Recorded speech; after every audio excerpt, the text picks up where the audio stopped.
Oh my god. Hello guys, welcome to a Raw Wednesday that isn't on a Wednesday. Not gonna lie, I've been slacking with the uploads, and I mean, I've got excuses for it. I think they're alright excuses. Yeah, so I thought I would sit down, have a chat, we'll do a Raw Wednesday, kind of. I'm gonna edit this a little bit because I know I'm gonna babble on too much, but I thought I'd give you a bit of a life update, have a chat, answer your questions. I did ask you guys to ask me like topics and questions and whatever on Twitter, so thank you to those of you who have. I'm gonna pick a few out that I think you'll find interesting, and we're gonna have a natter. Not gonna lie, I've been sat on my bed. I just got in after eating a cheeky Nando's. It was very cheeky, it was very spontaneous, but I am very happy I made that decision. And I think I'm in a bit of a food coma, so I'm falling asleep. I can tell how tired I look in the camera, so yeah. So I'm going to try my best to stay awake, which could be a bit of an issue. But I mean, the most pressing thing to tell you is I am now a single woman. Woo woo. I don't want any sympathy because that's not needed, but basically me and Brandon broke up. It was a mutual decision. I did post like a long message on Twitter, Instagram, Facebook, everywhere, which I wasn't looking forward to posting. It was hard enough for us both to come to terms with it ourselves, and then I knew that I also needed to let you guys know because I mean, I share my life online, and to all of a sudden be not showing Brandon would have been confusing. So I had to tell you, and to be honest, it wasn't as hard as I thought it was going to be. Me and Brandon are still friends. There's no anger, there's no argument. We have just grown apart, and it hurts to say it, but we've fallen out of love, and it blows my mind that that thing can happen. Like, I don't get that. I feel like I've lost all faith in love for now, but we're still friends. We're still in touch, we still care about each other, we're still going to be friends. I'm very, very happy we made the decision together, and that there's no anger there, and that, like, I don't want to hate the guy. I don't hate the guy. He is and was one of my best friends, so I still want to stay like that. But just in terms of relationship, it wasn't working. I'm going to stop babbling about it, but yeah. So I'm going to answer some questions, and hopefully this clears things up for you guys. Hopefully this is just one of those nice chill videos that you can have on in the background. I'm really enjoying these kind of videos, and it's great. It's motivating me to do my uni work, which is intense. We also realised today that we've got a month left before our dissertation is due.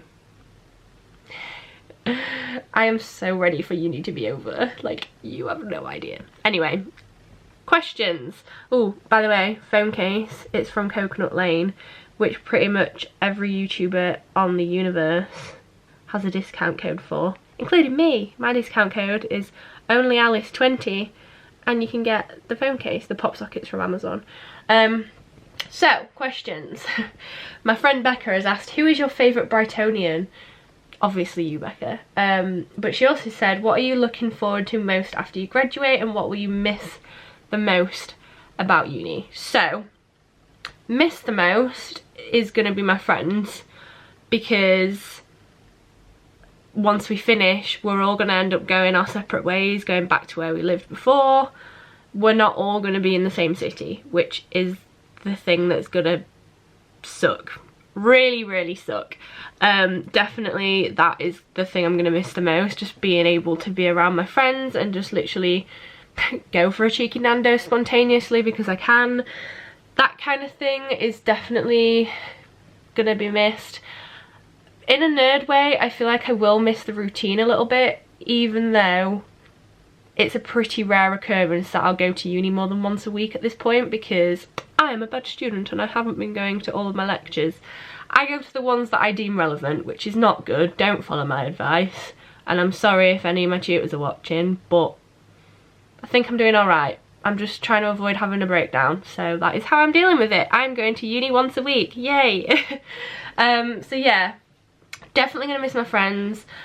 I will miss the house. Like, it's weird living in a student house. It's such a strange life experience. I used to visit my friends when they went to uni, because originally I didn't want to go to uni at all, so I kind of experienced my like freshers week with those guys, and I always said I wouldn't ever want to live in a student house, and I've enjoyed it. It's been an experience. Like, I am very much looking forward to getting back to a clean, tidy house at home, but the chaos and the craziness of this house makes it so fun. Like, the memories I have here are amazing. Like, we'll go out and you go downstairs and there's someone to chat to. It's just lovely. And yeah, there's pros and cons to living in a student house, but that's something I will miss too.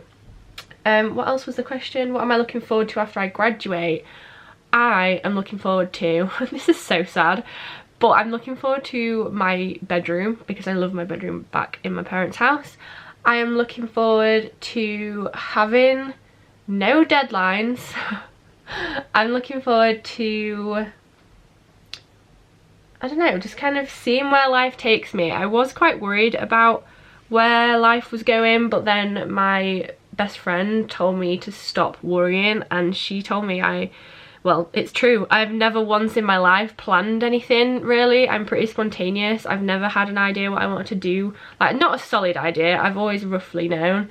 So she said in exactly this: don't you dare start planning things, Alice, because you never have, and it doesn't work if you plan, so don't plan. She told me off for worrying. So I don't have any set plans. I'm gonna move home, gonna enjoy my new bedroom. My brother's moving out, so we're turning his bedroom into like my office thing. Basically, I'm buying a desk, so I can kind of separate work and sleep. And yeah, I'm just excited to be at home with the family. It's very nice over there.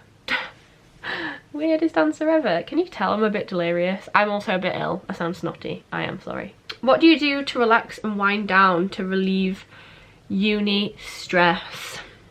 I don't think I'm very good at this.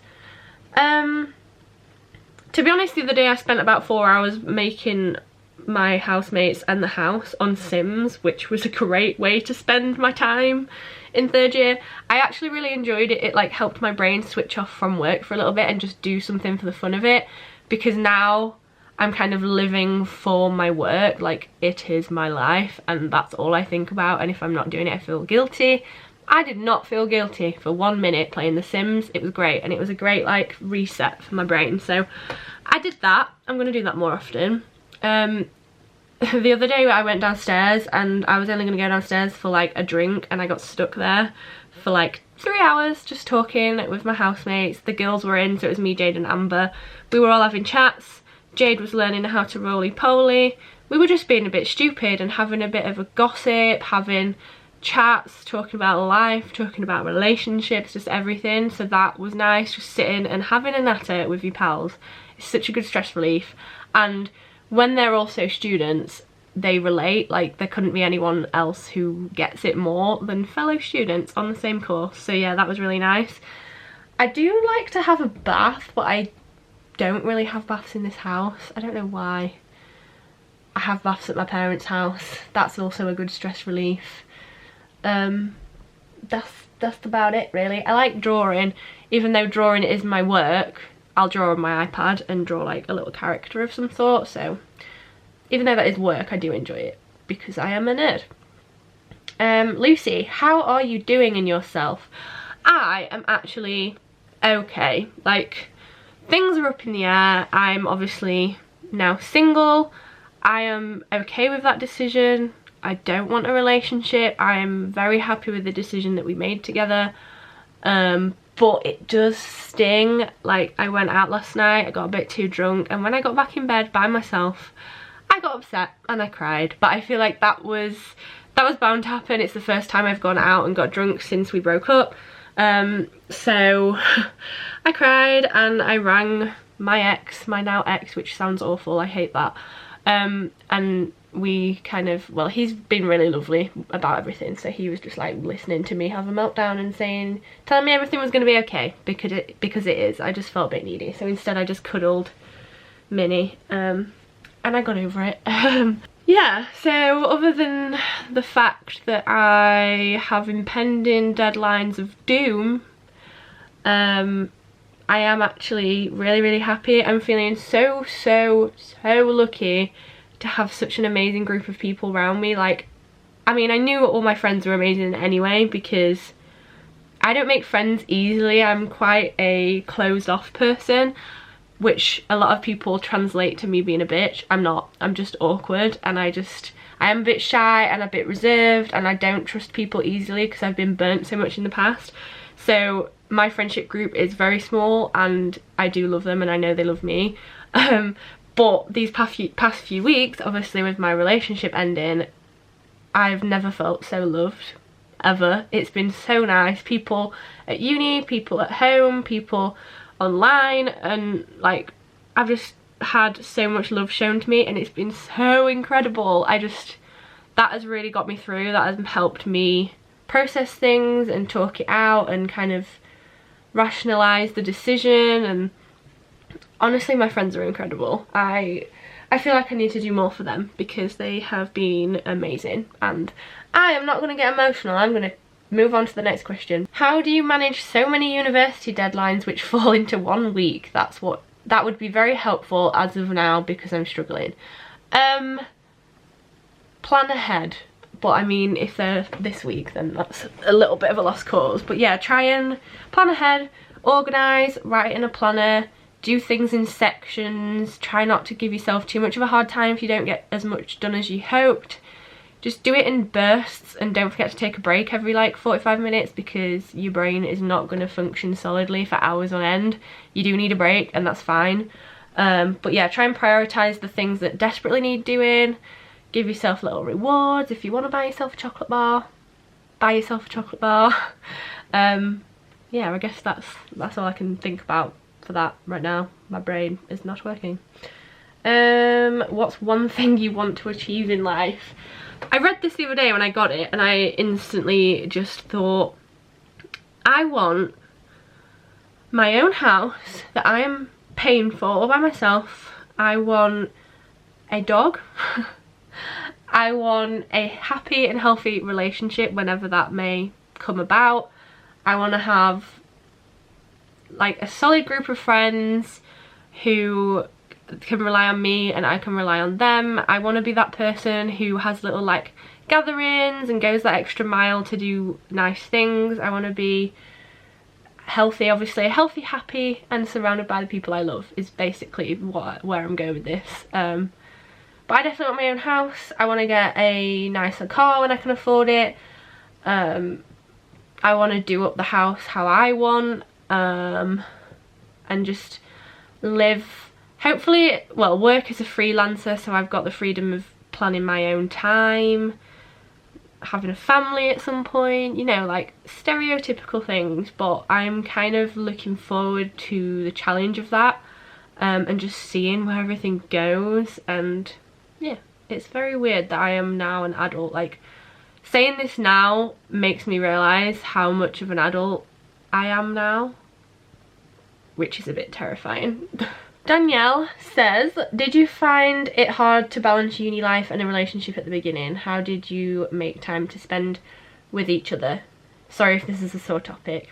It's not, it's okay. Did I find it hard? Yes, I always said before I got in a relationship, how on earth am I going to fit everything in? Because I film 3 videos a week when I put them up on time, vlogged, did uni work, went home to do martial arts. Like, I did so much. But I think you just learn to adapt. Like, if you want to make time for someone, you will, and you'll just find time somehow, and that'll be fine. So it just kind of happens, and it should be the same back too. So if they want to see you and spend time with you, they'll always have time. Like, there's no such thing as not having any time to see someone. Obviously, unless it's like really long distance, but even a phone call at night for an hour, it's everyone's got time for that. So yeah, it was difficult. I just kind of had to plan ahead, obviously, because I wasn't in this bedroom 24/7. I had to like account for making sure my videos were filmed, making sure I had the right books to take to uni with me, just being a little bit more organised and on top of things ahead of time. and relying heavily on my diary and my calendar and stuff, that has been so helpful. Honestly, I never thought I'd be the person with a calendar. I never was. But since being at uni and working for myself and having loads of things to keep on track of from all different directions, that has been a lifesaver. Sophie asks, do you think people are missing out if they do not go to uni? I feel like school pushes us to go even if you don't want to. PS, love you. Love you too. I don't think so at all. I briefly said earlier, but I didn't actually go to uni when I was 18. I didn't just leave sixth form and then go straight to uni. I was planning on not going to uni at all. There is a whole video on this, but I could make another one if you want. I can tell you more about it. But basically I had 2 years out. I pretty much worked full time, and then I wanted a bit of a challenge, got bored of the job I was in, so applied to uni.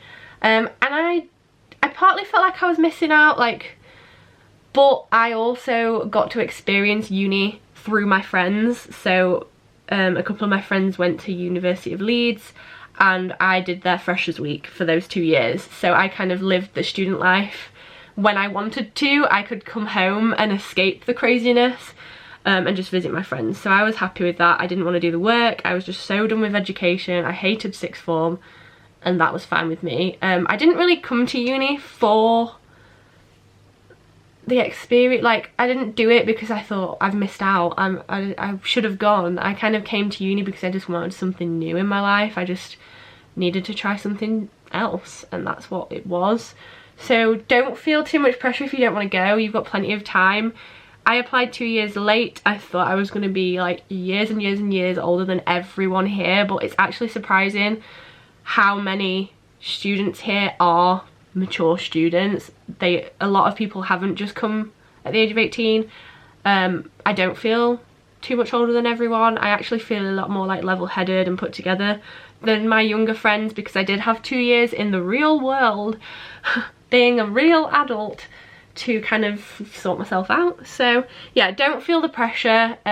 If your school are putting the pressure on, they're doing it because it looks good on their forms when they say that they have 50 people applying to uni this year. That's why they're doing it. It's annoying. They did it to me. I got forced to apply when I was 18 and I didn't go. But I mean, I went through it.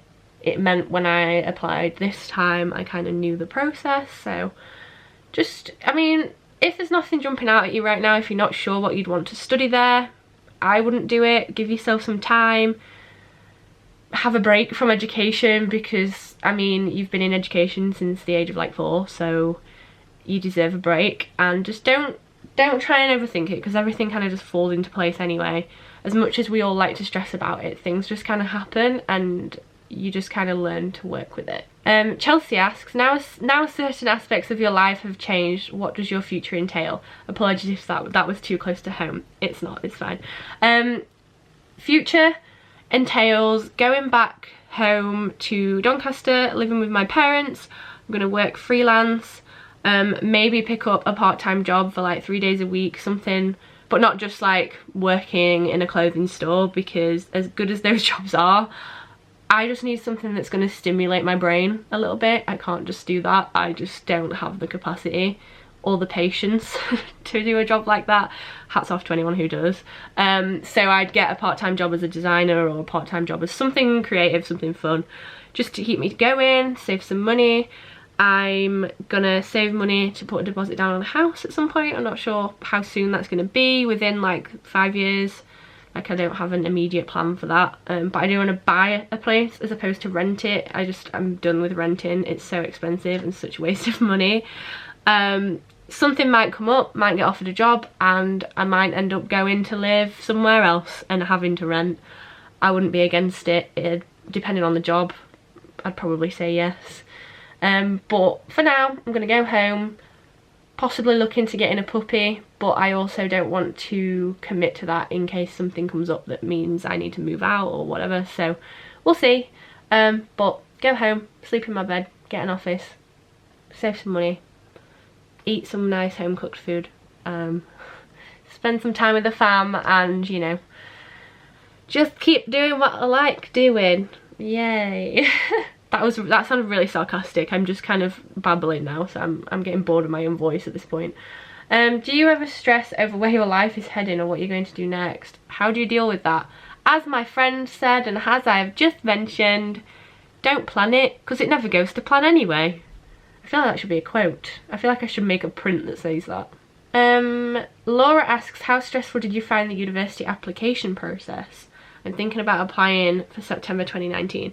Mine wasn't conventional. I applied through clearing 2 weeks before uni actually started. So I applied very, very late August. I visited the uni on a Wednesday. On the Wednesday night, I started the UCAS thing. On the Thursday, I was applying for accommodation and finance. On the Friday, I'd got accepted. And then I went shopping for pots and pans. And then within like a week and a half, I was at uni. So it was stressful. It was a very stressful 2 weeks. But yeah, hopefully wherever you are, if you're at college or whatever, ask the people there. Or ask someone that's done it the proper way. Basically, I'm a bit useless answering this question. And they will be able to help. It's not as daunting as people like to make it out to be. It's basically a really long application form. And it's just a bit boring. It's not that intense, it's just a bit mundane. Sorry, UCAS. Okay, I think that is the last question. I've been babbling on for 22 minutes. Let's hope I managed to cut this down a little bit. Let me know if you got to the very end of the video. I'm going to be impressed if you did, because that is some dedication. Please do comment down below. I love actually seeing your face. I am really, really bad at being a silent viewer and not commenting on the creators I watch all the time. So please do let me know if you enjoy my videos, because that would be really nice. Anyway, I'm losing my voice. I'm getting a snotty nose. I'm going to leave you on that lovely ending, and I'll see you tomorrow with another video. I got a video going up for you tomorrow as well. Woo! Okay, thanks so much for watching. Bye!